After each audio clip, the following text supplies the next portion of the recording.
the other LOs in my branches, so they can hopefully get out in their communities and teach this to other real estate agents. I was talking to Austin earlier. I've been teaching this class now for about 8 years. So I've taught this class probably about 150 times at this point in time. Basically saying that to say I can move and adjust to what you guys want to talk about. So there's a lot of stuff when it comes to business planning. When I go to my coaching programs and we talk about doing business planning, it's actually an 8-hour session to do the business plan.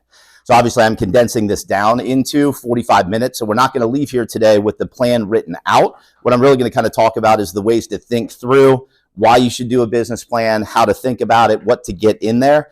So hopefully you can leave this class, go home tonight, spend an hour or two, and actually draw out your business plan. I do like these classes to be interactive. So if you have questions, let me know. I do tend to talk quickly. So if I blow through something and you're not fully understanding what I'm talking about, feel free to slow me down. If you want to talk about something completely different, about halfway through, I'll kind of ask if there's anything you guys came here to get today that I haven't covered yet, to make sure that we hit any highlights, whatever you were hoping to get from the class today. I'll make sure that I cover that in the second hour of this. The big key for a business plan is it has to be in writing and detailed. It can't just be a pie in the sky. My plan is to close 26 homes this year, right?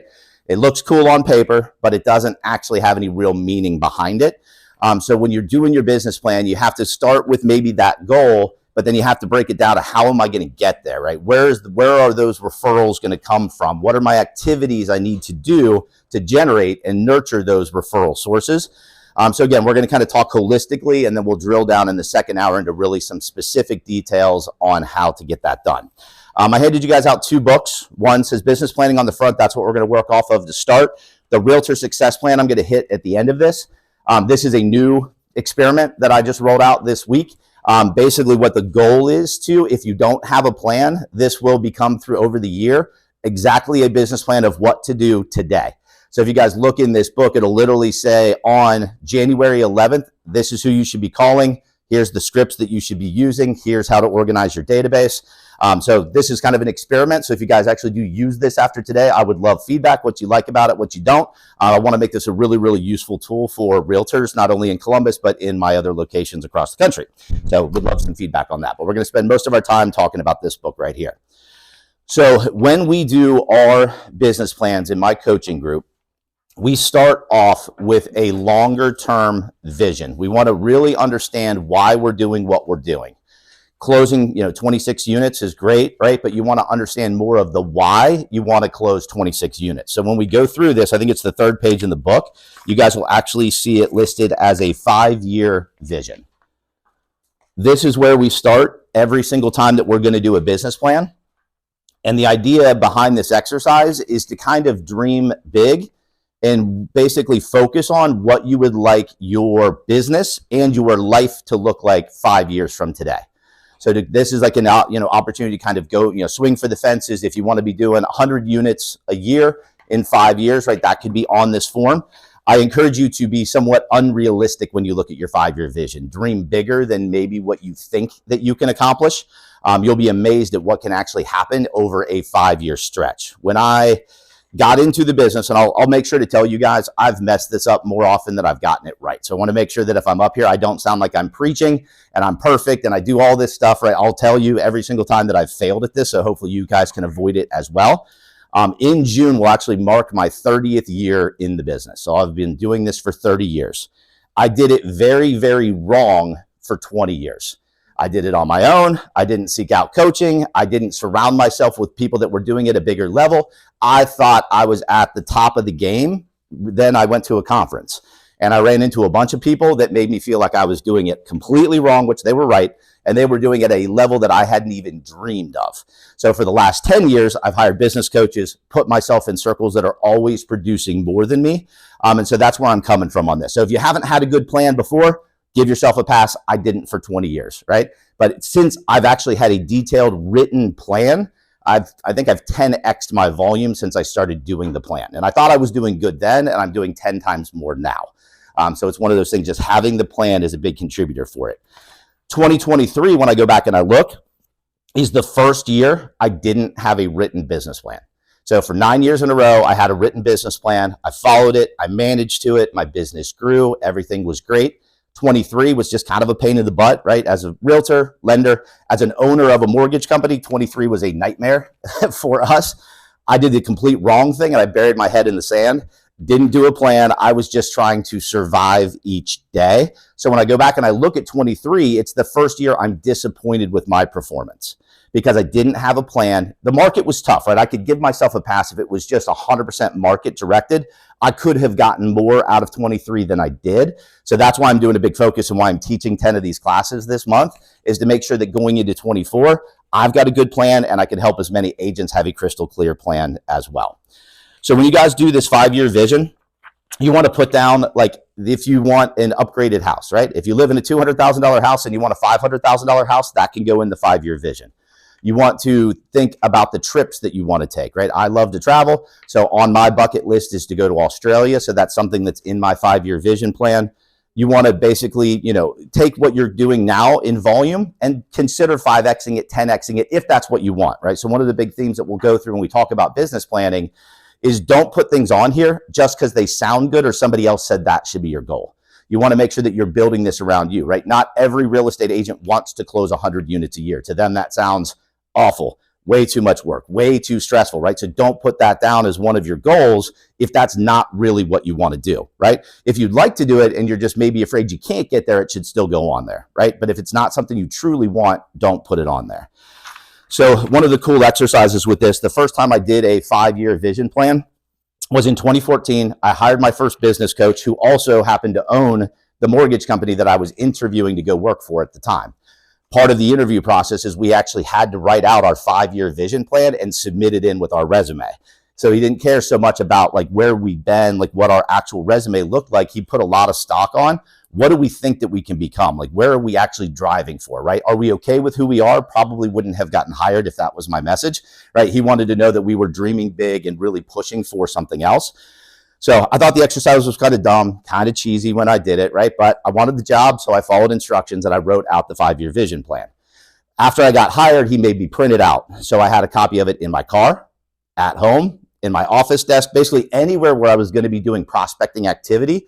He made me have that 5-year letter there because then I could look at it and understand the why I should make that next phone call, right? After I just had a really bad call, after a client just crapped all over me, why am I going to pick up the phone and subject myself to that again?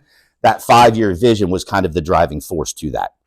One of the cool things when I wrote my first 5-year vision, in the interview process, he actually threw mine in the trash can and told me to dream bigger and come back. So I actually literally had to go to the conference room in the office, rewrite my 5-year vision plan with bigger goals, and come back to finish the interview process.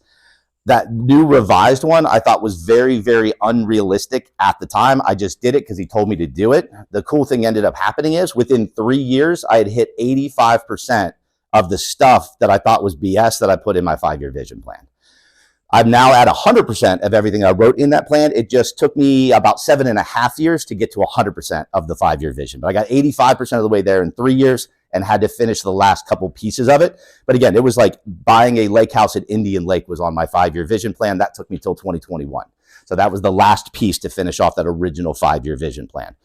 So to me, it's really powerful because you put it out there, you dream, you put it on paper, and you make it somewhere where it's readily available so you keep looking at it, right? And provided those things are still relevant, if they're still motivating you, keep them on there, right? If something you put on there just because it sounded good, but it's not really a driving force, get rid of it and swap it in with something else that you really want. So one of my early goals, I wanted to buy a Tesla S. At least that's what I thought I wanted. So I put that as a big goal. If I close X volume by the end of July, I'm going to go buy the Tesla, right? I hit the goal. I went and looked at Teslas. I'm like, I don't really want a Tesla. So that wasn't a good goal, right? So it wasn't really motivating me because I didn't really care, right? I just thought it sounded cool. And in the moment, I wrote it down. But make sure it's something you really want if you're actually going to put that out there as a goal and things that you're driving to. So the 5-year vision, again, just sets up the dream world from 5 years from today. And then once you get that, then we can start looking at, okay, what chunk of that can I accomplish in 2024, right? So I'm currently doing 10 units. I want to do 50 by the time 5 years is up. So how much of that can I get in 2024, right? When you're looking at year over year growth, for me, typically, I look at 20% growth year over year. But the last 4 years have been so weird in our industry. 20 and 21 were inflated to the good side. 22 and 23 were deflated to the bad side. Like our last, what I consider a normal market where you get rewarded purely just based on your effort was 2019. So when I looked at my goals of 20 to 40% growth, I'm actually throwing out the last 4 years and I'm doing 40% growth of my 2019 numbers to set my standard for this year. When I did that, that means I'll actually have to do 2.5 times what I did in 23 because 23 was less than 19. So my goal this year is to double production from last year, which is not where I would normally set my goal. But because I think 2023 had extra challenges. One, I had I wasn't paying attention. I wasn't focused. I wasn't following a plan. And the market was a giant pain in the butt, right? So the market's going to get easier. And now I have a crystal clear plan. That's why I think I can double my numbers or even 2.5 times my numbers from last year. So when you're setting your goals, just make sure the 1 year should be uncomfortable, but realistic, right? If you did one deal last year, you're probably not going to do 100 this year, right? You got to make sure that you're kind of keeping it within some constraints. But if you look at your goal and like say, I for sure can do that, stretch it some more, right? If you know you can get to 15, your goal should probably be 20. It should be a little bit uncomfortable, feel just out of reach if you're setting the goal at the right standard. Does that make sense? Okay. So when we do that 5-year vision plan, when we do a business plan for these industries, I put a lot of focus on a holistic plan. My business plan is really more of a life plan because in lending and real estate, everything runs together. We don't show up at 9, work till 5, clock out, go home and forget about it, right?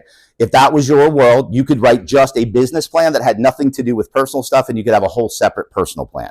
In our world, stuff happens at 7 or 8 o'clock at night. Things happen on Saturday and Sunday. So for me, when I write out my plan, it's an intermix of the business things I want to accomplish, the personal things I want to accomplish, family stuff. I do the whole thing all in one motion. Now, since I've got 3 roles in my company, I own a company, I run a branch in Columbus, and I'm a personal loan officer. Because I have all 3 jobs, I will have 3 distinct business plans for each of those jobs, right? So I've got different plans depending on the different role. So if you do personal production and you run a team of agents, you should have 2 separate plans, one for your personal production, one for the team. If you sell houses but also flip houses, those should be 2 different business plans because they're 2 distinctly different things. So you should have a business plan for your retail, real estate business, a second one for your wholesale, flipping, whatever business. So you want to make sure to look at if it's truly a distinct role, you should have a separate business plan for those things. You got to have a master plan that sets your goals for income and everything for the year, but your action items for those different businesses, right? Rentals, flipping, may even just have something completely off to the side. You may own a Jimmy John's or something like that. Again, 2 separate business plans if you've got 2 distinct roles.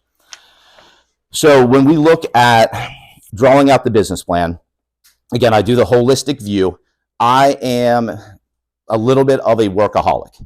So if I didn't have a wife and kids, I would probably put in 80 hours a week because I like what I do, right? I like working. I like interacting. I like hanging out with agents. I like leading loan officers.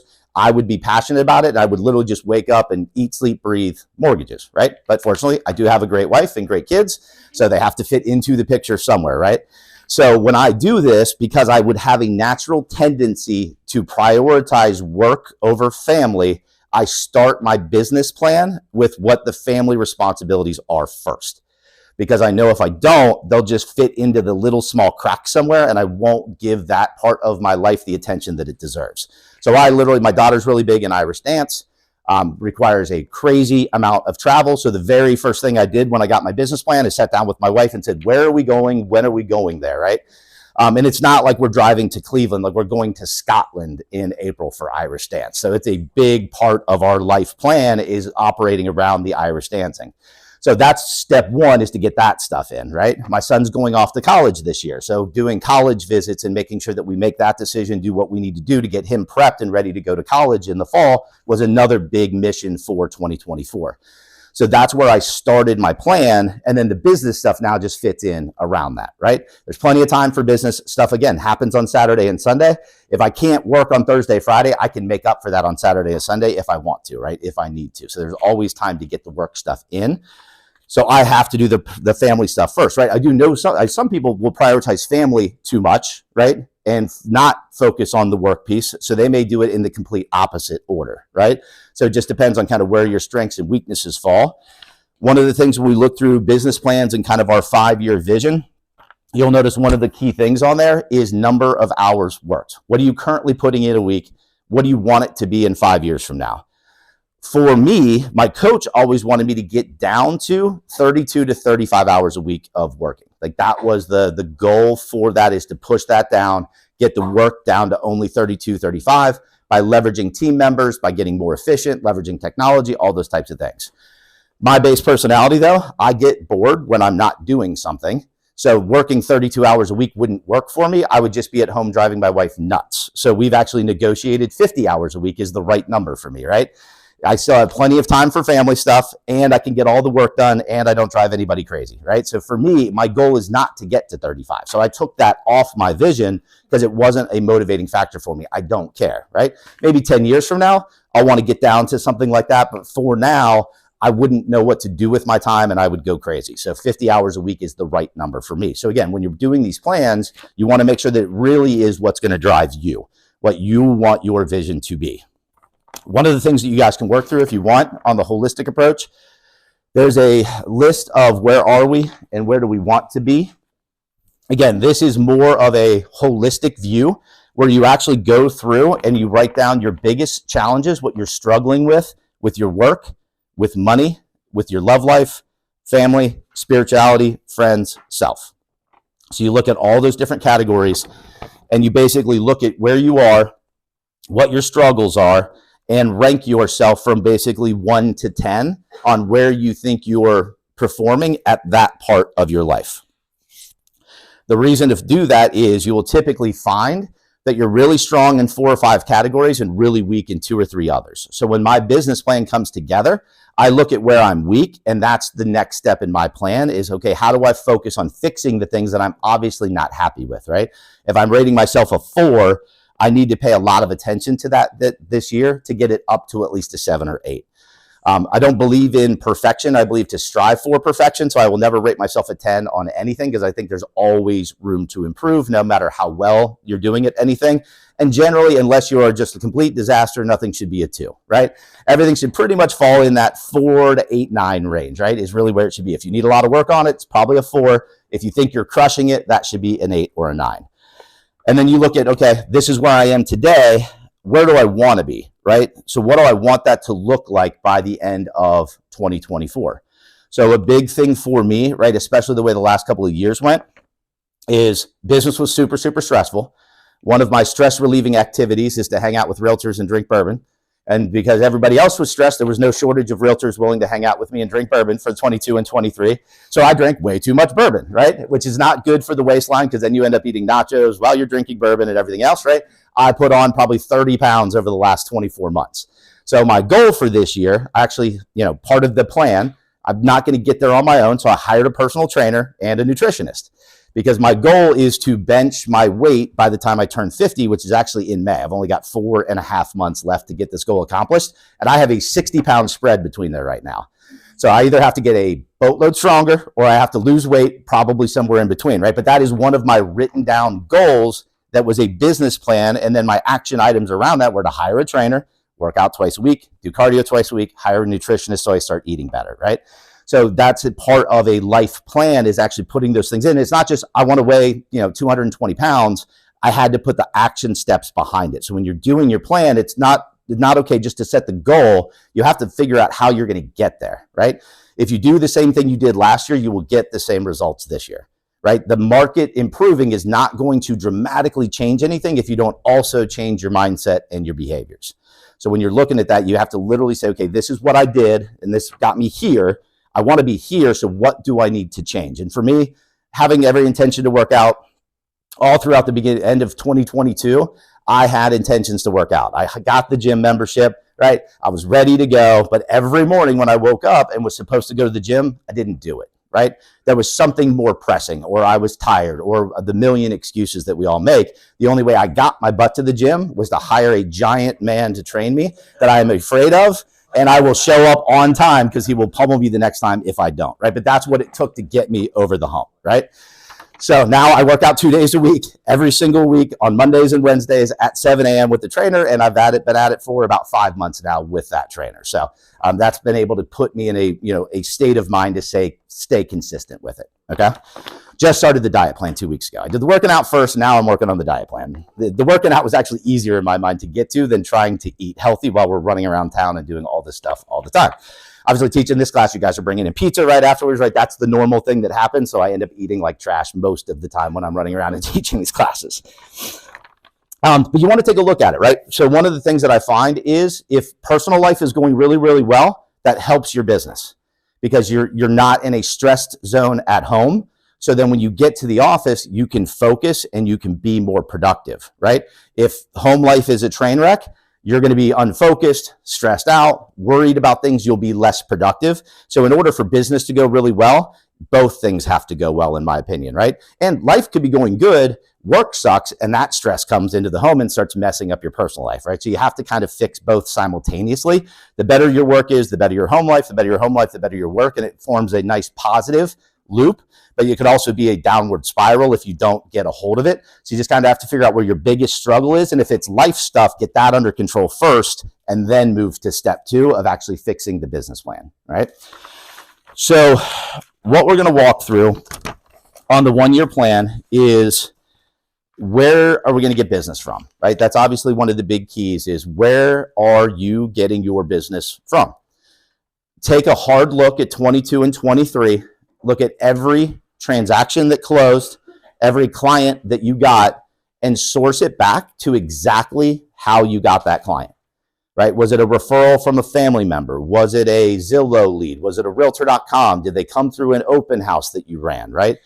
Did you use, and we'll talk about our Mojo dialer system, a Mojo calling system, and generate a cold referral and get a listing opportunity? Go back and really track exactly where all of your business came from, because that will give you a blueprint on what to double down on. If it worked really well, do more of it.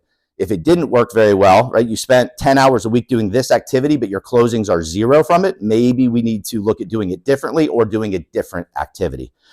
I met with an agent a few years back, and we were like forming a partnership to work together, and she was a very productive agent. She was generating $25,000 a month in commissions. And I said, where does your business come from? She's like, oh, Realtor.com is crushing it for me. I spend $6,000 a month. I'm making 25. I net 19. Great. All right, cool. On the surface, math looked fine. We did this exercise. She went back and sourced every single deal that she closed in the prior 12 months. Her average income per month on Realtor.com leads was $2,000 a month. So she was spending $6,000 to make $2,000. The other $19,000, the other almost $23,000 that she was making was from friends and family referrals, and she was only spending $100 a month nurturing that piece of it. So she immediately cut her Realtor.com budget from 5 down to 1, increased her friends and family from 100 to 1,000, and she doubled her business the next year by spending $4,000 a month less. So it's one of those things you really have to take a look at. It's not just I'm doing all of these things and the results are all good. That's fine holistically, but you got to drill down to which part of it is working, right? So there's 2 main resources we have, money and time. So when you're doing your plan, you have to allocate, what am I going to spend my money on, right? Am I going to spend it on buying Zillow leads, Realtor.com leads, whatever it may be? Am I going to spend it on CRM technology, AI technology, whatever it may be, right? Or am I going to spend it on friends, family, doing events, doing these kind of things, right? So you have to kind of look at it. There's a scarcity to it, right? None of us have more money than we know what to do with. So we have to make choices with the money. We have to do the same with our time. Right? If you've got an activity that's eating up 10, 15 hours of your week and it's just not generating results, there's probably an easier way to use that time to generate bigger results. You really got to drill down to what worked and what didn't work, right?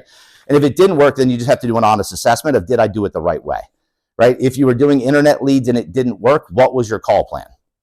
All right, if you got an internet lead and you called it once and they didn't answer and you gave up on it, internet leads will never work and they're not for you, right?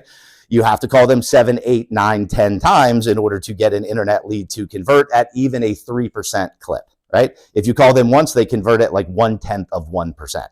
So again, if it didn't work, you have to evaluate, was my plan okay with it, right? And maybe I just need to fix me, or is it just not work, right? Either it doesn't fit your business, your personality, whatever it may be.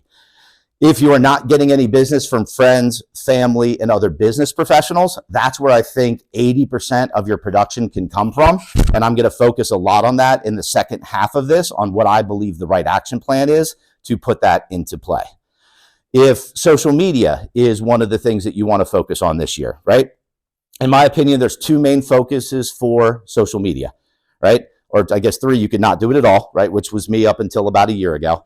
Just didn't believe in it. I was, I'm an old man. I didn't believe in all the fancy new technology. Not exactly. I just never knew how to do it. So I just didn't believe in its effectiveness. The first step to social media, in my opinion, is just for validation. So you're already meeting somebody through a different source, right? They're being referred to you, or they came through your open house. What they'll do is they'll go out on the internet and they will look for you to find out what you're all about, right? So your social media, in my opinion, should at least be strong enough that they go and get a feel for who you are. It builds trust, it builds reputation, it validates what they've already been told about you. So that's step one, and that's a little bit easier with social media. Step two is actually driving business from social media, right? And that takes a whole lot of effort and a very detailed business plan. So if you actually want to drive business from social media, you need to be on there, liking, commenting on other people's posts. You need to be putting up good content 2, 3, 4 times a week, videos, pictures, and engage fully in it. So in my business plan for 2024, I literally have 3 30-minute blocks each week that literally just says, go on Facebook and comment on people's posts, right? So that's my thing. It's going to be in my calendar for 30 minutes. I'm going to sit down and intentionally find realtors, find clients, like sort them out, look for life activities, look at cool posts that they're doing and comment on it. So again, if social media is one of your things, you have to have a detailed plan. I am trying this year to build a brand to actually drive business in, but that's literally exhausting right now. It literally is going to take doing 3, 4 videos each week, spending some money and really pushing that stuff out there. But now I'm on Facebook, Instagram, and much to my daughter's dismay, TikTok. So I actually have a TikTok account now, which my daughter is not supportive of whatsoever, but I made her follow me on there. So I at least had a couple of friends to get started. But I've got one video on TikTok so far. I got 300 views. So I'm well on my way to going viral here, but no.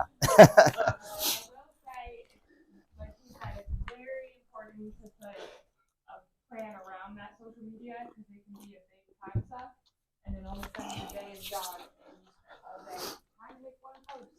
Hopefully it doesn't take that long, but the time blocking of the 30 minutes. Yeah, if you do video content, I've seen people spend 5 hours trying to re-record, edit the video, get it perfect, right? And then they just run out of time. They don't post it. And by the time they go around to post it, it's not really relevant anymore, right? Don't fall into that trap, right? With social media, getting it out there, making it good enough is good, right? Do not go for perfection on it. Anything, if the video is okay, and I'll talk a lot about video. I'm a big, big believer in video. It allows clients to interact with you, build a relationship with you without you needing to be physically in front of them all of the time.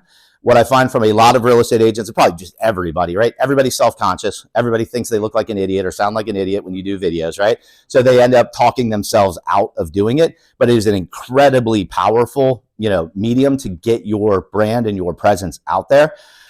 I put every single real estate agent that I come in contact with into my database. And I do a Java with Jane series on Saturday mornings where I either talk about new loan programs that are out there, the market in general, coaching tips. So I do one video a week that I email out.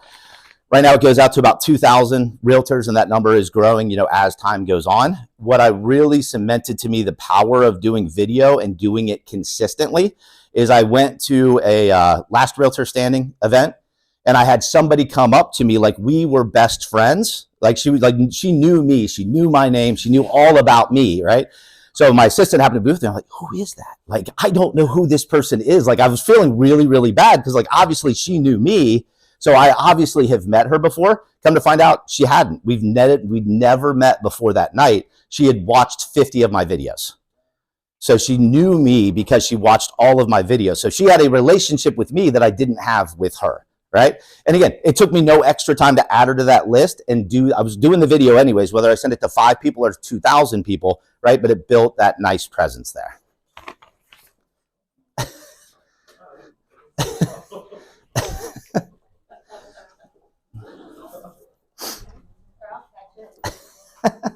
You're good.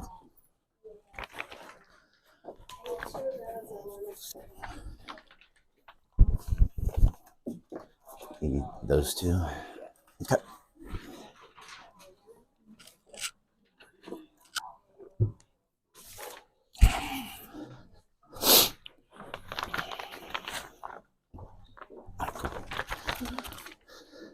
Somebody printing a novel over there?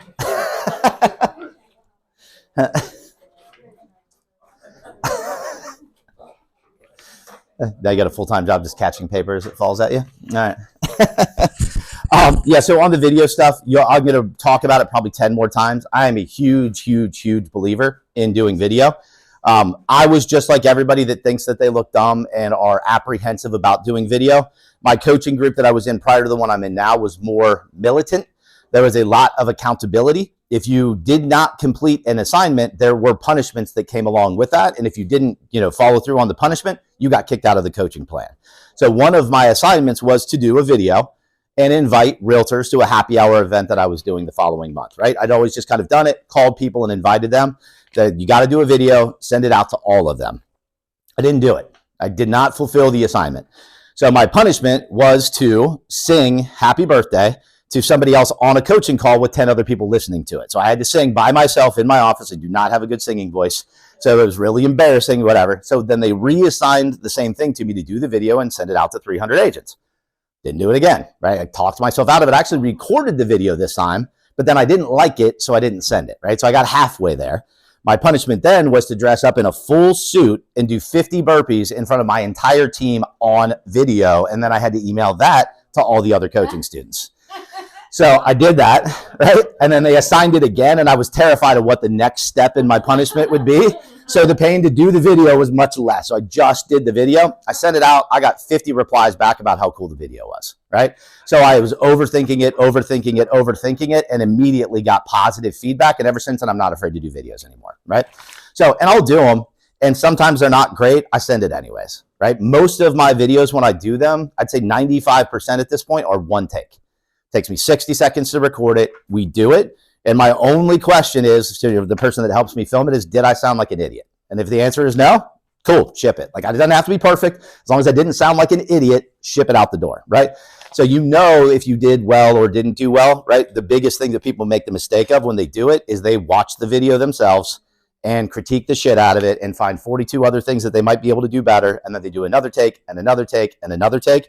So my advice is, if you do a video and you didn't think you sounded dumb, just ship it, right? Just get it out the door. Don't even watch it, right? Let the first time you watch it is the same time everybody else is getting that video from you. So we'll talk more about that here in a little bit. So once you drill down on 22, 23, where did my business come from? My belief is you need to have 4 pillars in your business, 4 different ways that you are generating and driving business in, right? If you're really, really good on social media, that's great. But if you rely 100% on that, it will fail you at some point in time, and you will have a very up and down business. 4. So social media can be one of those. Your past client database could be one of those. Business professionals could be one of those. Buying internet leads could be one. Doing open houses. Mojo dialing with a circle prospecting strategy, which we'll talk a little bit more about too, could be one of them, right? So the whole goal is, okay, what are 4 different activities that I think I could do this year to drive business in the door? So when you go back and you look at 22 and 23, if friends and family is a really good source for you, obviously that is going to be one of your pillars of business. If you spent $10,000 on internet leads and closed 1 loan or 1 transaction, that should not be part of your business plan for 24, right? So you want to just kind of take a look at what's working and what's not, double down on the things that are, and then drop the things that aren't. Even though you have 4 pillars of business, they're not going to be equal. You're not going to spend 25% of your time on each of the 4 things. Usually there's going to be 2 that are your main core focuses and 2 ancillary sources. So when I do my business plan, I spend about 85% of my time on 2 of the strategies, and I divvy up the other 15% of my time on the other 2, right? Because that's where I see the results. If I focus more energy here, I'm going to get bigger results, but I still do this stuff over here almost as an experiment, because maybe I can figure out something and those will become bigger, and then I can invest more time and energy into them. So I do all 4, but I spend the majority of the time on 2 and a little bit of time on the other 2. So I don't completely ignore them, but it's not going to be balanced for you, because again, friends and family is where I'm really going to hammer in on this, should be one of your big pillars of driving business in the door. And most real estate agents, most salespeople in general, don't focus enough time and energy on that. So I'm going to kind of walk you guys through what my plan is. How's everybody doing? Do we need a coffee break, restroom break, or are we good? Just want to keep powering through? Just keep powering. Okay, cool. All right. So part of this is in the book, part of it is not, but I'm going to kind of walk you guys through. If you actually want to go to switch books, go to the Realtor Success Plan. Flip to, I believe, yeah, it's just the second page. How to organize your database. I'm going to give you guys kind of a blueprint. So if you guys like this plan, this could be your full business plan for the year. I'm going to give you one activity to do each day, Monday through Friday, for 1 hour a day.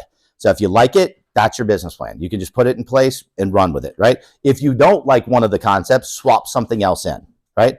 So if you don't like a piece of it, right, the key is still having 4 different sources of business. I do 5 different activities, but a couple of them kind of overlap to the same source of business, okay? So when we look through our database, and the woman that taught me this, right, just, I say this just to give it some credibility. She was a real estate agent down in Texas. She had implemented this plan about 10 years before I met her. At the time that I met her, following this blueprint, she was managing 100 really good relationships, and I'll kind of walk through what those look like. She was netting, after expenses, $800,000 a year in income off referrals from 100 people. So you don't have to have a 50,000 person database in order to make $1 million a year. She was doing it with 80% of her income coming from 100 good quality relationships that referred her business consistently. So this is her plan. I had her permission to steal it. So this is not my ideas. It just worked really well for her. It's worked for every real estate agent I've ever taught it to if they actually go back and implement it. So these are not my ideas, but I put them in my own business and I teach them and they work, right? And this is one of the time-tested things. It's not relying on cool new technology. You don't have to figure out AI to run this system. This is a little bit more of an old school, and you can bring in some of that cool technology to help aid and make some of these things more efficient, but you don't need anything except for a piece of paper and a phone to implement the strategy, okay? So when we look at database, I know there's real estate coaches that say you got to get a 10,000 person database, right, to make things effective. The problem is you're not really in relationship with those people. They're just names, phone numbers, email addresses in a big CRM or whatever it may be. There's some benefit to that if you are doing video, dripping to them, providing good content, those kind of things. But I'm more a believer in manage a really good relationship, get people to be more quality referrers of you. There's only so much time in your day. So if you want to call internet leads, you're the only one doing it, right? And there's a limit to how much business you can do because there's only so many calls you can make in a day.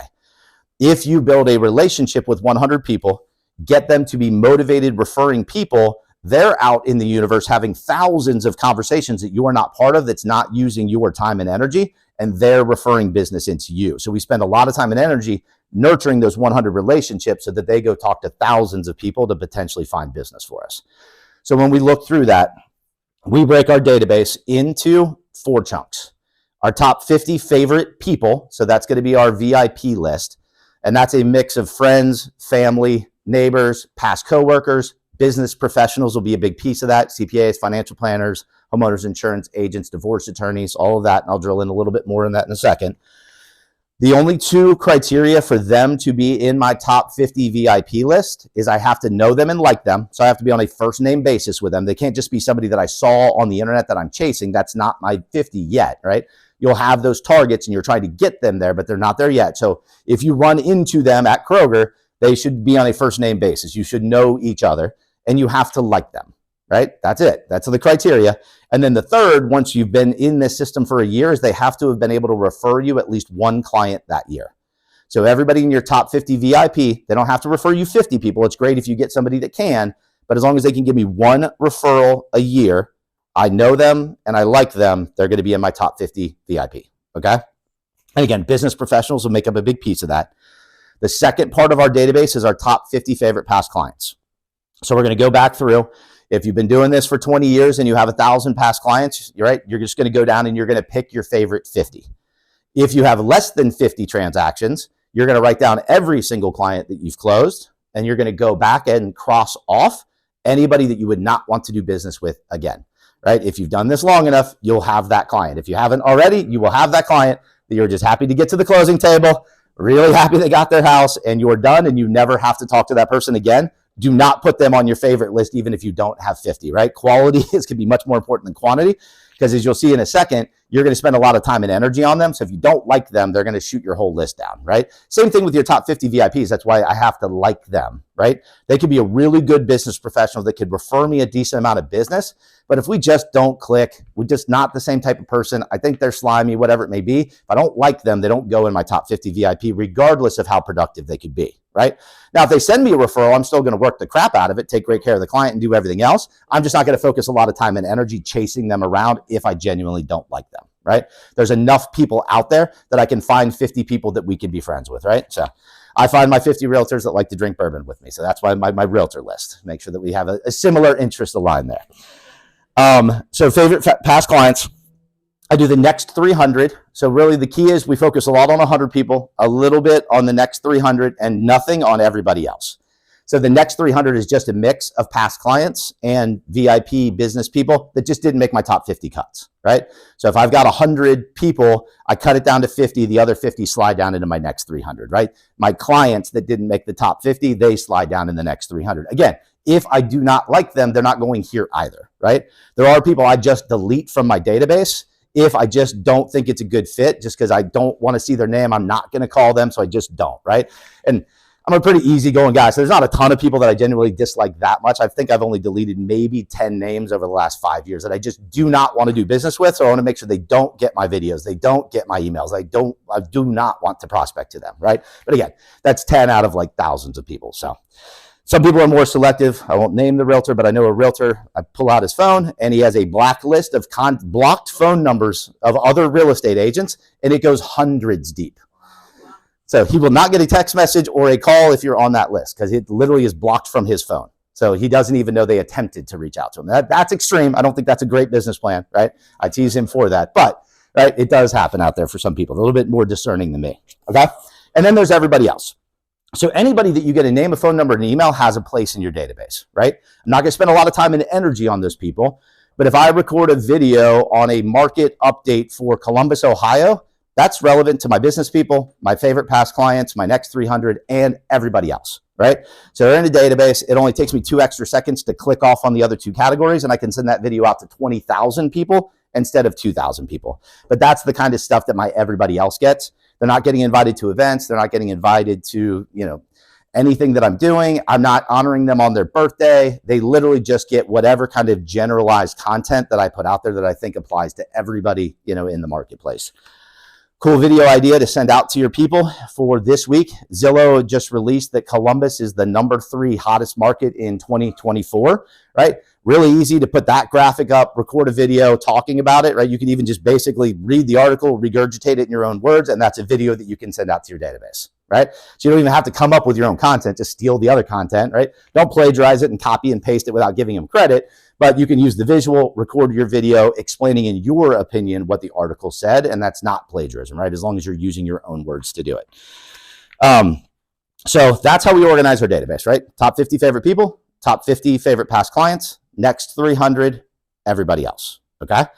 Go to the last page in the business planning book. I have a quick question. Fire. Past clients, let's say someone is a past client, you know what I mean? Like, which one do you You got to pick. They can't live in both. Yeah. So just pick one. Typically, if it's a client, I keep them in the client category. And my favorite is anybody that's a non-client. But you can, as long as you just pick a spot and keep them in it, it's okay either way. Okay. So again, this is going to be a real quick, I teach a 2-hour class on what I'm going to cover with you guys in like the next 10 minutes. So if you like the concept and you want more, we call it a time management class, but I spend literally 2 hours talking about nothing but this page. So if you like the concepts and want more info, then look for the invites. We'll be teaching those classes in February and March. So here's a business plan, right? So in my opinion, you should do at least 1 hour of intentional prospecting every day, 5 days a week. 1 hour of intentional prospecting, showing up with a purpose, a plan, already knowing who you're going to call, and doing that for 1 hour, right? Could be lots of different things when it comes to prospecting. You could attend a networking meeting. You can cold call using a Mojo system to circle prospect. You can call old Zillow, internet leads. Obviously, you can call friends and family, but it's just 1 hour a day of intentional prospecting will dramatically change your business, right? We run around sometimes working 50, 60 hours a week. But if you go back and quantify, what did I really do to move the needle forward, to move my business to the next step? A lot of times it's hard to even find 30 minutes that you spent on that. I know if I don't have a plan and I don't have them in my calendar, I will be reactive and I run around like a firefighter just putting out fires all day. And I'm exhausted at the end of the day, but I didn't really accomplish anything, right? Those fires, one of my great time management techniques that we go through is, again, not to ignore it for days, right? But ignore a problem for an hour and sometimes they magically go away. So what I have found is when I time block to do these prospecting calls from 10 to 11 o'clock, unless there's a plane getting ready to come through the building, nobody interrupts me, right? That's the criteria. Is the office on fire? Is a plane about to come through the window? Those need my attention. If it's not that urgent, leave me alone for this hour. I will deal with whatever problems came up at the end of it. And what I found, so this was a good example, it was about 6 months ago, right before I got on the call, title company emailed and of course copied everybody on it, right? All the agents, the clients, everybody on this email, basically saying the lender isn't ready to fund the deal today, and just alerted and freaked everybody out, right? So I didn't see it, thankfully, at the time because I was getting ready to make my call. So I didn't even see the email that went out. When I got done, I opened up my email and there were 46 reply alls to this email chain that started. Number one, lenders screwing it up. We're not ready to go. An hour later, our bad, wrong file. We're good, right? But I would have gotten caught up and spent 40 minutes trying to figure out what's going on with the deal, why we weren't ready, everything else. And the problem completely solved itself. And I didn't have to get involved in 46 emails that had nothing to do with me. So sometimes just ignoring the problem for a little bit, right? Somebody else steps up and figures it out, right? Especially with team delegation. So when I have loan officers that come to me with a problem, it actually has to be written out in writing, what they've already done to try to solve it, and what another suggestion might be. You know, give me one or two possible ways that I can weigh in on, because that's kind of a pain in the butt to do. They just stop coming to me, right? Unless it's really that urgent, they just figure it out on their own, right? And if they can't, then they do the process and they do it. But I went from getting 10 of those a day to like 1 a day, right? Just by making them kind of step up and do it on their own. So kind of unrelated to this, but good time management tactic. Okay. So on Monday, the best time to do calls, in my opinion, is in the morning before noon. I choose 10 to 11 o'clock, right? My day typically starts at 8:30, gives me an hour and a half in the morning to look for fires, to reply back to emails that came in the night before, return any phone calls that I missed from the night before, look at my to-do list for the day, add stuff to it, cross stuff off that I've already got done. Kind of that's my hour and a half in the morning to organize and structure my day and deal with anything that feels urgent in that moment. 10 o'clock hits, shut all that stuff off, close your email, turn off anything that beeps or flashes or dings, and make calls for an hour. So that's what works for me. I've never seen anybody be successful doing it in the afternoon. I've tempted it before. Like, I'll make calls today from 3 to 4 o'clock. By the time that comes, I'm either too distracted, too tired, 42 other things came up, and I just never get it done. If I do it from 10 to 11, I can hit it about 95% of the time.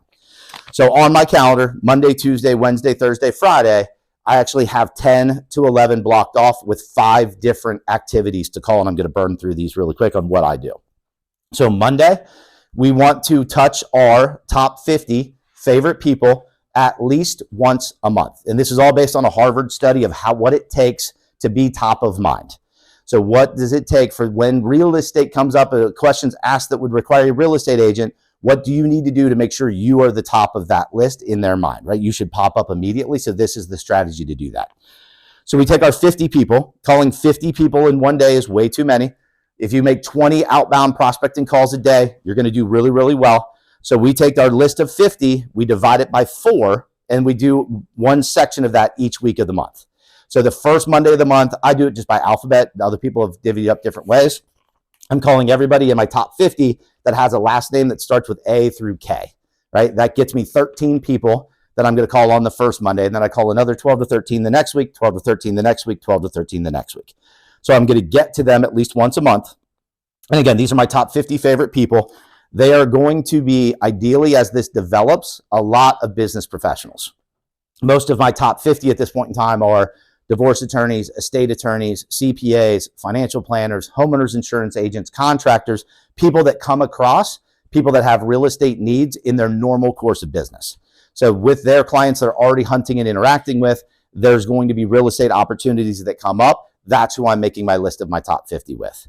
When I'm calling them on Mondays, I've got really 3 goals in mind. 1, deepen the relationship.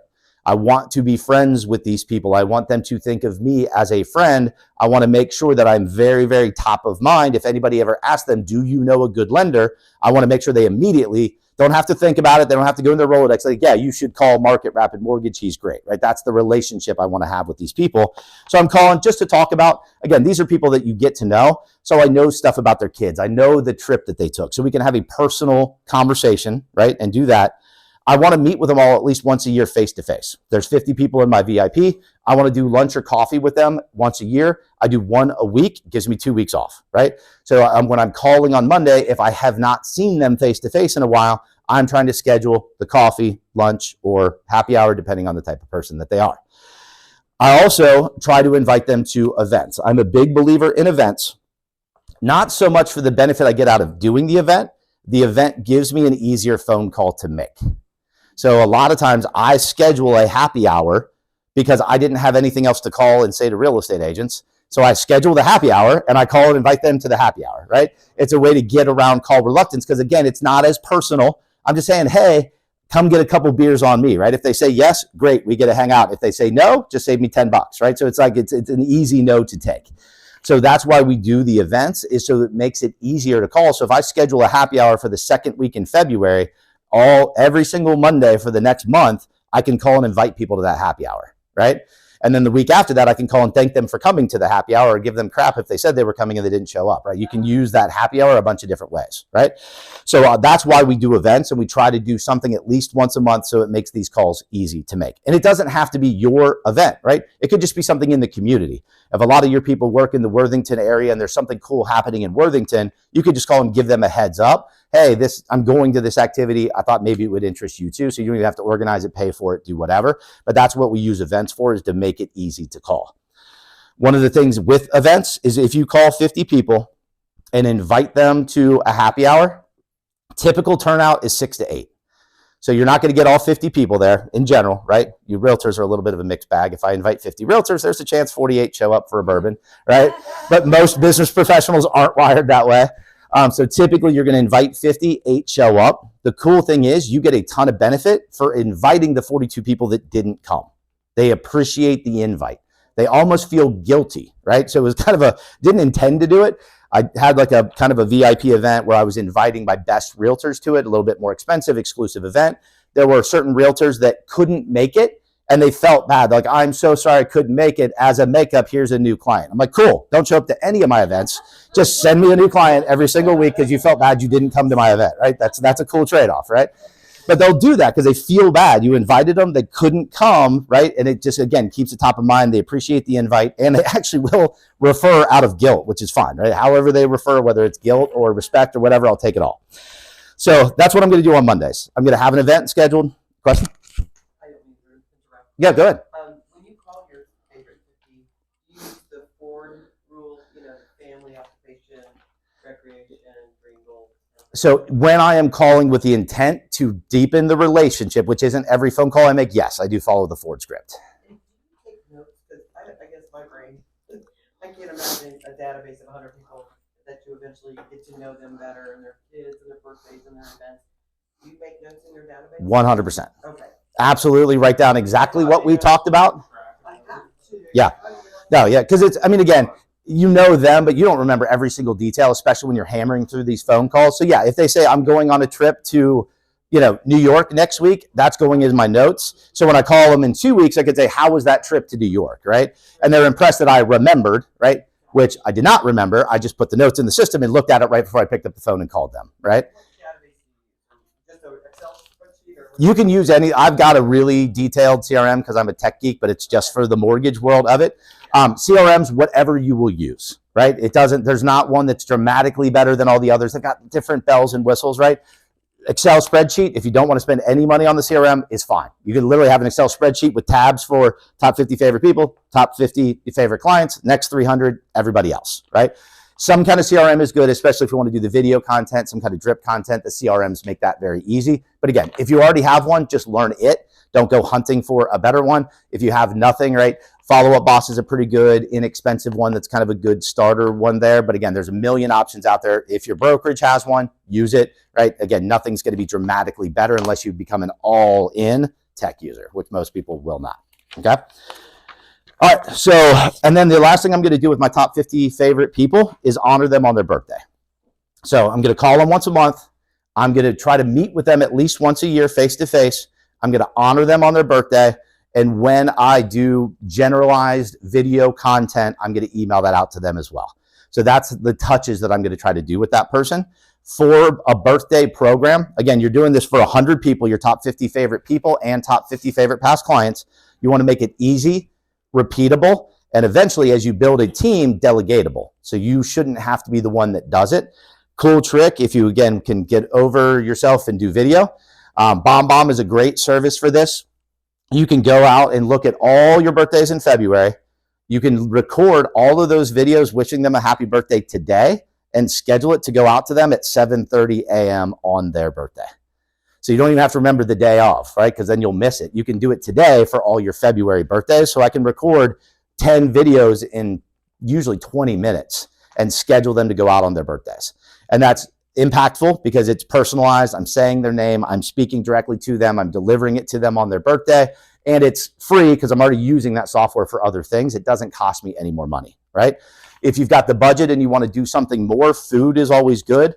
We like Cheryl's Cookies because it's easy to basically just drop ship those out. So you don't have to package them. You don't have to do anything. You just hit up Cheryl's Cookies and schedule it to be delivered to them on their birthday, whether it's their house, office, whatever you want to do there. Could be a birthday card, but again, make it easy and repeatable. The only ones I'll really do a customized birthday present for is somebody that I consider a whale, meaning that we're probably doing 8 to 12 transactions a year off those referrals, right? I put them in a separate category.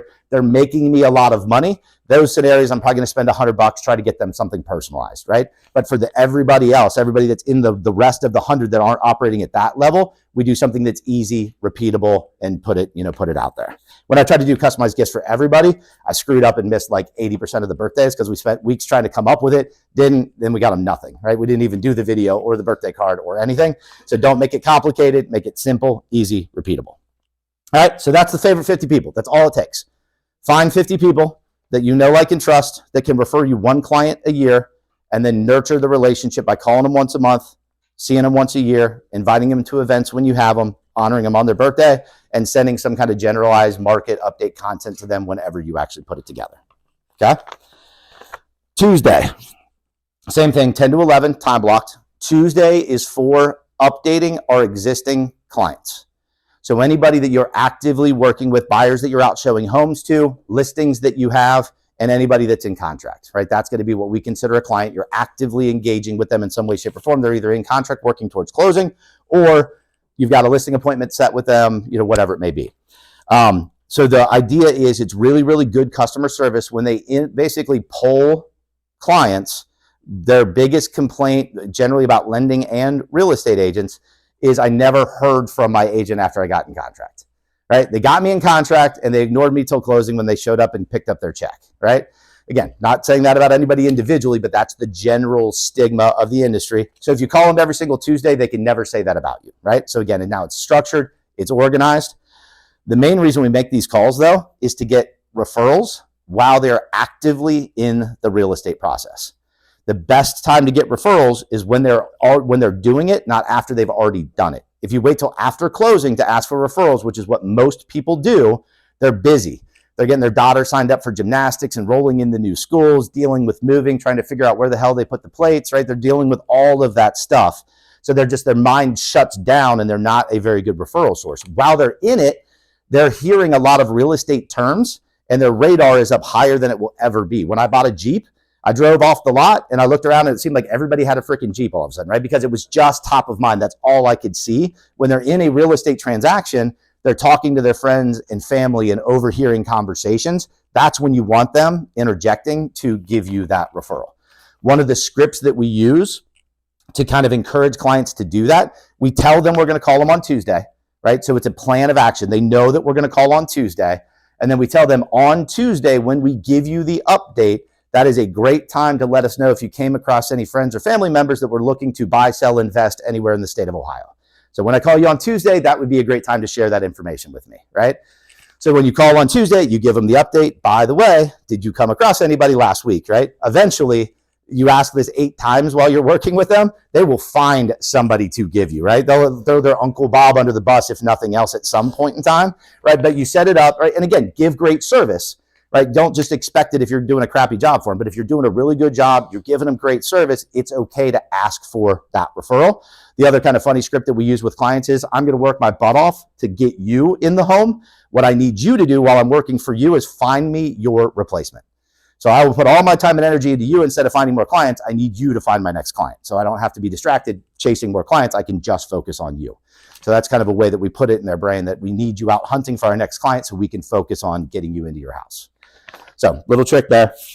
Third reason to do the Tuesday calls is if you do them really, really well, your phone does not ring on Wednesday morning and Thursday morning with them calling and asking what's going on, because they already know. So you made a proactive call with the intent to get referrals, and you can be less reactive because they're not calling and blowing up your phone.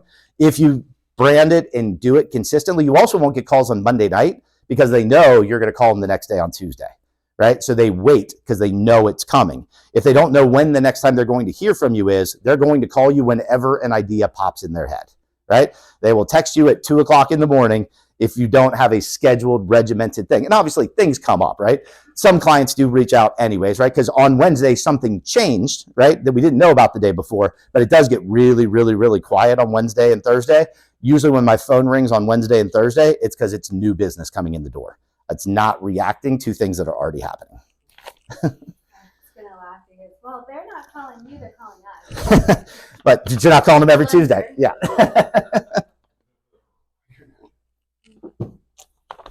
All right, so that's Tuesday's activity. Wednesday, again, you can swap out a different activity on these days. It's one activity a day. Wednesdays are cold lead catch-up day.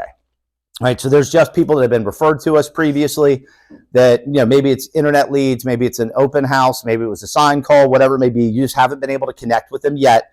Obviously, don't wait till Wednesday to call them. If you get a referral on Monday, you call them on Monday, right? But this is for the day for all the people that you missed, that you haven't been able to reach. We literally set a timer for 1 hour. Hammer through. We've got a list of unconverted leads. We start with the most likely to convert at the top and then go down, and we call for 1 hour straight. At 11 o'clock, when my timer goes off, I'm done. If I got 4 new clients, awesome. If I got no new clients, awesome. I'm moving on with my day, right? Because if you call until you get an appointment, you will exhaust yourself and you'll give up. Knowing it's just 1 hour of hardcore dialing, we can do that. We can focus through it. And again, 4 appointments, 0 appointments, I don't care. I'm still wrapping up at 11 o'clock on the dot. So it's just one hardcore hour. If you don't have a batch of old leads, cold leads, whatever, couple suggestions on that. If you know an agent that has been buying internet leads for a long time, they are not going back through and calling their older leads. Most agents don't even do a good job of calling their fresher leads, right? Offer to call their database for them and kick them a referral fee if something closes. Cost you nothing, right? They get a win because they're not doing anything with the data anyways. You pay them a referral fee, they get a little bit of money if you happen to convert. So if you don't have your own list, talk to an agent that's got that data. Most agents would be willing and excited about the opportunity for somebody to hammer through and make those phone calls, knowing they could get a little bit of money if they actually do convert, okay? Mojo Dialer is another system. It's something that we actually provide to our partners. So Mojo Dialer is just a power dialer system. What it does is it allows you to call 125 people in 1 hour. If you sit down with a piece of paper in front of you and you peck dial, you'll call about 20 people an hour if you're laser focused. Usually that turns into 7 or 8 because you get distracted by other things. But on the Mojo Dialer, the average is about 125 calls an hour. So that's a great way to put a lot of, if you have 1,000 old internet leads, you can pop that into a Mojo Dialer and really power through it. The reason you can make so many calls is, one, it calls 3 people at once and just connects you to whoever answers first. So it's literally dialing 3 people. This one answers, it hangs up on the other 2, stops ringing, you talk, and then it calls the other 2 back plus 1 more. So it's constantly dialing 3 people. The other power behind the Mojo system is you record a voicemail when you start the call session.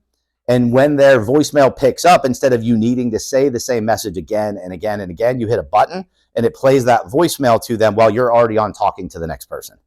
So you can basically make 125 calls, leave 60 voicemails in an hour, and talk to 5 to 10 people. So Mojo is a really powerful way to do it. Again, you can call your database that way. If you've got that next 300 you want to call, you can call old internet leads, or you can circle prospect the neighborhood. So one of the activities that people swap in for Wednesday is if they're going to do an open house on Sunday, right, from 2 to 4 o'clock, you're obviously going to be investing part of your day on Sunday anyway. Open it up 30 minutes beforehand for a nosy neighbor preview. And then you can go to Mojo. You can basically find the 4 streets closest to your open house, call all of those neighbors and invite them to the nosy neighbor preview. You can call it something else, but right, that's the intent behind it. Or you could even do that if you want to be kind of funny with it. The idea being is if they show up to that, they're the most likely potential sellers in the next 1 to 3 years. They're coming to that because they want to see how their house stacks up, what kind of price it's getting, what the bedrooms look like, what they've updated, what they haven't updated. So they may not be ready to list tomorrow, but there would be a way to get them into a database that you can then nurture for highly likely to be listing in the next 1 to 3 years. So that's an idea that you can do with Mojo. How do you avoid the legal risk of do not call? So yeah, I always say, talk to your own attorney, talk to your broker, right? Double check it. We vetted it pretty heavily. We rolled this out initially, was within a Keller Williams office. So my attorney vetted it, Keller Williams attorney vetted it. But again, don't take this as the gospel. I am not an attorney, right? The reason we don't have a lot of fear on the do not call is we are not selling anything. So we are basically asking 2 survey questions typically when we call, or just inviting them to something. And if there's any objection, we get off the phone immediately. So it's not a sales call. I'm not trying to talk them into selling their home. So when I'm calling, so one of the scripts that we use for it is you've got a buyer. They want to live in a particular neighborhood. Right now, maybe houses are sitting, but last summer they weren't, right? Everything went on the market. There were 30 offers. So one of the scripts that we were working with agents on is, hey, this is Mark with Keller Williams. I have a client that really wants to live in your neighborhood. As you've probably noticed, everything that's hit the market in the last 60 days sells almost immediately. I just promised my buyer I would call everybody in the neighborhood and see if anybody was thinking about selling in the next 3 to 6 months. Have you thought about selling your home? No. Do you know anybody else in the neighborhood that talked about selling their home? No, and move on. So it's 2 survey yes, no questions, and that's it. We get off the phone and we move on. Once a month, we'll get one nasty person that gets all irate and calls and yells at me because these agents called and whatever, right? But it typically is just not an issue because you're polite, you take the no, and you get off the phone. People get angry when you keep saying, well, yeah, what about? That's when you could get yourself in trouble. So there is an option to click off and not pick up the phone number. So if you're really worried about it, you can click it and say, do not pick up anybody that's on the do not call list, but your data goes from about 80% of the neighborhood to like 25% of the neighborhood. So if you want a lot of data to call, keep it simple, keep a real basic yes, no script, and you should be okay, right? But again, check with your own counsel, broker, whatever. Don't get me in trouble for saying that. All right. And then Wednesday, so the email market update video, right? So I told you I talk a lot about doing videos. So if you have a bunch of unconverted leads that you have email addresses for, record a video telling them that Columbus is the number 3 market according to Zillow, and send that video out to anybody you have an email address for, right? Keeps you top of mind. You probably haven't met these people in person. They get to see you, see your personality. They start to build a relationship with you, right? And if you have 10 or 10,000, it doesn't take you any more time once you've got your CRM organized. So you can record the video. So when I send out a video to 2,000 agents, it takes me exactly 7 minutes of my time. So I touch 2,000 real estate agents with 7 minutes invested, and that's recording, editing, posting, and shipping. It takes me 7 minutes to do the whole process start to finish. 1 minute to record, 2 minutes to edit, just to cut off the part where I hit the thing and walk over here. I just cut off that front part, right, until I'm actually standing there. That's it. That's all the editing I do. I don't do effects or any of that other kind of stuff. And then ship, right? So you keep it nice and simple. It's an effective way to convert leads because they get to see you, get to know you, right? And other agents aren't doing this consistently. So you stand out, because if they go on realtor.com, they also went on Zillow. They also went on somebody's Boomtown. They also, they didn't get sold by one person to all 6 places. They go register 6 different places if they're the type of person that's registering to look for homes. So you have to stand out in the crowd if you're going to play in that kind of game. Okay. Thursday is a repeat of Monday, except we're just doing the same thing with our favorite past clients. We're taking our past client list, dividing it by 4, calling them each Monday, right? So if you only have 10 past clients, right, I still divide it by 4, and you're going to call 2 or 3 people each Monday just to build this in kind of a muscle memory repetition, right? If you have 4 clients, you call 1 a week. but just do it, do the activity, right? And then obviously you can move off to other activities. If you've got the 50, then you'd call 12 to 13, just like you would your favorite 50 VIPs, okay? Same thing, calling them, inviting them to events if you've got it. I love doing a cross happy hour where I invite my business people and my clients both to the same event. My clients are typically going to be cheerleaders for me. They're going to sell me to these business people, right? I'm obviously trying to do that on my own, but validation from my clients telling these business people how awesome I am, right? Never hurts. The business people get a chance to meet clients and maybe they pick up business too. So now you're a connector. So you invite your financial advisor to the happy hour, 10 past clients show up. Maybe they have a need for life insurance. You've just made a business connection, and that financial advisor now is going to be indebted to you, deepen that relationship, more likely to refer you because you just help them get business. Okay. So that's it. Same thing. Honor them on their birthday.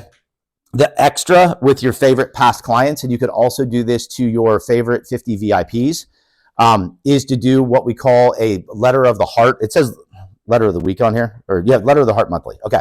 So what the idea of the letter of the heart is we typically do a lot of evident, like success-based stuff. I'm a great real estate agent. I just sold this house in 5 days. I got 10K over ask. It's all business, business, business.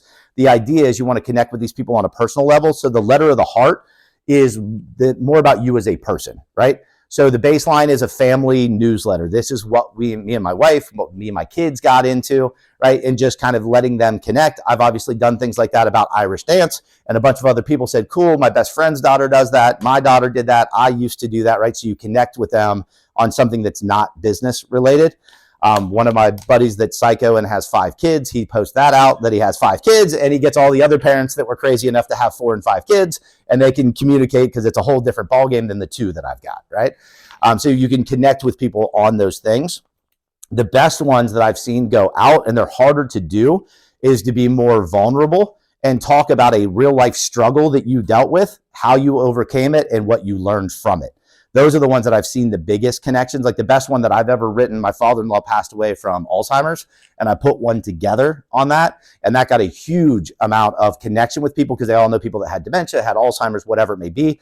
Obviously, that doesn't go out to the masses, right? I didn't send that to 10,000 people. I did send that to my 100 people that I have on like my 2 top 50s, right? So again, that was really cool because this is what we learned from that experience, right? But again, those are harder to write. I'm not a big emotional, touchy-feely person, right? I'm much more tactical. So those are harder for me to do, right? But what we found is in a household, they did a big study on this. One person in the household is typically the touchy-feely emotional. The other is more statistical. So if you send the evidence-based, I'm a really good loan officer, real estate agent, one person in the household likes that. They like to see the stats, what homes sold for, whatever it may be. The other person could care less. You do the touchy-feely letter. The one person will own it, put it up on the fridge, love it. The other person could care less, right? But if you alternate between the two, you hit everybody, right? Otherwise, if you're only doing one strategy or the other, you're only usually hitting 50% of the household. So just something to keep in mind. All right, Friday. Friday is the single biggest money-making activity that I cannot get real estate agents to ever do. I have taught this class to thousands of real estate agents, and I know like 8 that do this consistently, right? So I don't know why, but there's just a mental hurdle from this activity. But if they do it, it is the single biggest moneymaker that exists, right? Business professionals, you don't have enough of them in your circle generally, right? Friday is all about adding one person a week to your top 50 favorite people that can increase the quality and amount of your referrals. So what we look at on Friday is we pick one profession that we don't have in our circle currently, right? Homeowners insurance agent is a good one. And again, I know that real estate agents aren't doing this effectively because the first question I ask a client when they go into contract is, did your real estate agent recommend a homeowners insurance agent, right? If they say yes, cool, we back off. That's your client, your referral. We're just going to let them use your person, right? But 98% of the time they say no, which gives me a referring opportunity. So I refer my homeowners insurance agents about 18 deals a month, right? If the real estate agent was taking advantage, I wouldn't be able to do any of those, right? The reason why an insurance agent is a good one for you to have is they do homeowners insurance. They also do renters policies. So if you're working with a productive homeowners insurance agent, they probably have 100 to 300 people that have renters policies through them. If they don't currently, you encourage them to do a monthly newsletter where they advertise your services as a real estate agent to their 300 people that have renters policies. In exchange, you will refer clients to them that need homeowners insurance, which is every single client of yours that's ever bought a home, right? So it's one of those things where that's an easy relationship because you have clear value to give to them, right? Some of these I'll go through the ones that are harder. You have clear value, right? If you're going to sell a home this year, that person is going to need homeowners insurance. You have a referring opportunity, right? They're going to market you to their renter database. So there's a give and take. One of the things to be clear when you're looking at business relationships, nothing will ever be equitable, meaning you refer them one, they refer you one. It's not going to work that way, right? My insurance agents, I refer each of them. I have 2 because I have enough volume to feed 2 consistently. So out of the 2 of them, I am giving them on average 100 referrals a year. So I can give them 100 new at-bats every single year. What I expect from them is 2. So if I give them 100, I'm asking they find me 2, right? Couple reasons for it. One, they're not going to have 100 people that need to buy or refinance, right? The second is there's a money differential. We make a hell of a lot more on a closed transaction than an insurance agent does, right? Insurance agent does $1,000 home policy. They make like $85, right? We obviously make a lot more than $85. You sell a $200,000 house, average gross commission before splits and everything else is $6,000. So right, that 100 to 2, the money probably works out about the same, right? So when you're thinking through these, be realistic, right? But I am clear with those partners. I want 2, right? So this is what I expect from you. Can you do it, right? And there are partners that will give me nothing. They're just really good at their jobs. So I keep them in my circle, right? They would if they could. So it's not that they're not willing to refer me. They just don't have the opportunity to, but they take amazing care of the clients. That's okay. I still have a business relationship with them. They just don't make my top 50. I'm not calling them every month. I'm not going to see them once a year. They're in my next 300. So they get nurtured on, invited to bigger events and things like that. So some of these relationships will kind of fall into those buckets. But again, insurance agent's a good one. Financial advisor is another good one. So financial advisors talk to people all the time. People are always frustrated that they're not getting enough return on investment, right? Their returns from their stock portfolio just isn't what they want it to be. Typically leads to a conversation about potentially investing in real estate for a higher rate of return on the money. Obviously, that becomes a really good referral to you to go help that person find the investment property. CPAs are great. People are complaining about how much taxes they pay. Real estate is an amazing tax shelter. When you buy properties, you can depreciate them. You can do cost segregation. There's all kinds of tricks that you can do to almost eliminate a tax bill if you buy enough real estate in the year. So these are different professions. So the idea is on Friday, you block off 1 hour. And this takes 20 minutes typically. It very rarely takes an hour. You call 10 people in the same profession. So on this Friday, if you wanted to execute this plan, you would get a list of 10 homeowners insurance agents and call them with the basic script of, I am looking for a really good insurance agent to refer my clients to. Can we meet for coffee next week? That's it. Not going to get into the pitch. Not going to explain why you're a great realtor. Not going to talk about referral expectations. It's, I want to find somebody I can refer my clients to. Can we meet for coffee? I do 3 coffee meetings a week. I do them all at the same location, and I do them 30 minutes apart. So I book a meeting at 11 or sometimes 9 or 11, right? And then 11:30 and then noon or 9:30, 10, right? So I do one location, so I don't have to drive all over frickin' town. I make them come to that location, right? I'm offering to give them money, so they should be willing to come to, my location. I tell them I need 15 minutes of their time. I schedule 30. So literally do one meeting, 15, 20 minutes in, they leave, next one comes in, they leave, next one comes in.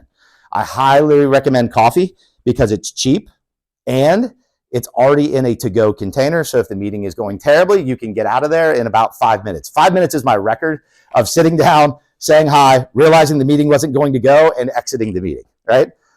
But I told him I only needed 15 minutes, so it didn't seem that abrupt. So that one actually was pretended like I was going somewhere else and walked out the door with them, sat in my car, made a phone call, and then walked back in, got my table back, and waited for the next person to show up, right? But again, it wasn't all that awkward because their coffee was already in a to-go container, right? It was real obvious it wasn't a good fit and just ended it. If you do it over lunch, you might realize that before you even order that it's not going anywhere. And now you got to spend, it's like an awkward blind date for the next 45 minutes trying to come up with conversation on something is not going anywhere. So coffee is definitely my recommendation when it comes to that. So that's the goal. Every Friday, call one profession, call 10 of them. Typically, you will schedule 3 meetings, right? And that's relatively easy to do. And then you'll interview the 3 people and pick the one that fits your business the best, right? So if you do that each week, in theory, you could top grade or fill in any gaps in your top 50 favorite people. So in theory, in a year, you could have a completely different 50 if your 50 list right now was weak. So when you're doing the business professional things, you know, when I did this exercise first, right, my coach said, just sit down and just write out your 50 favorite people. Just whoever comes top of mind first, right? Just start writing down names, right? I am a natural introvert. I have learned to be extroverted, but my natural state is to be the shy kid hiding in the corner, which still comes out sometimes